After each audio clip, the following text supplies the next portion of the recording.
BN didn't necessarily increase its support by leaps and bounds. It almost more or less stays the same, you know. So that means that nothing much has changed since 2018 in terms of the support for BN from among the voters. 我国连续几场州选，希盟都无法重现2018年全国大选的辉煌，因而出现反对党大联盟的声音。公正党前副主席拉菲兹则表示，希盟若和国盟合作，结果未必是1+1等于2。Because I think we need to understand the motivation and the outcome of why things have come to this stage where you have 3 coalitions, 2 are Malay-based, you know. If you look at the numbers, of course, those who advocate that we need to combine and work with BN are rather simplistic in its understanding of how voters behave, because it's just taking 30% of, if we go by Johor's election, it's just by taking 30% PH share of votes plus 24% of BN's share of votes, and then it will be 54% compared to 44 that BN got, and then voila, you will get more numbers. But it doesn't really work like that, because we have to understand why people voted for BN, what happened with BN, and why PH didn't get the kind of support as before.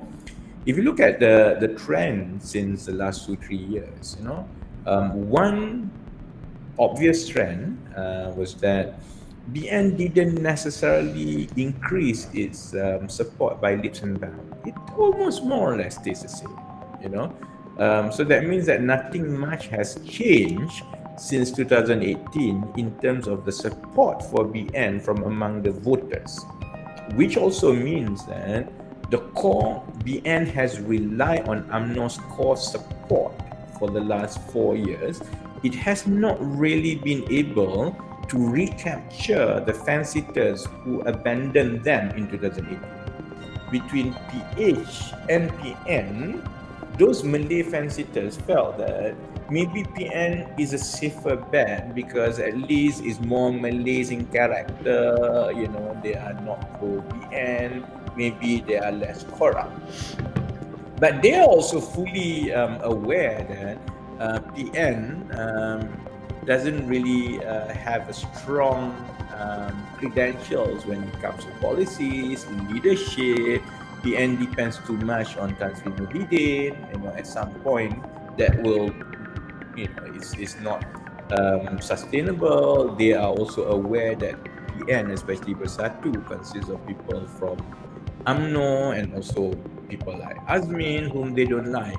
But for the time being, because PH is unable to appeal to them, they say, I'll just basically settle for PN. So if we combine PH and PN, what you may end up is not really a total combination of the two votes. They might actually say, I don't like PH, that's why I abandoned them in the first place. Now, since PN is working with PH, might as well just go for UMNO. So you may have the unintended consequence of basically pushing these Malay fence-sitters more towards UMNO. And to make matters worse, you also have hardcore PH supporters who cannot stand Bersatu or PAS. The non-Malays who will not be able to make sense that, you should have PAS all this while. PAS betrayed you a few times. You also have Bersatu and Azmin Ali in that group. And now you ask us to forget everything and just go and put these people back in power. So the unintended consequence of that is you may disillusion PH core supporters so much so that you depress voters turnout even more.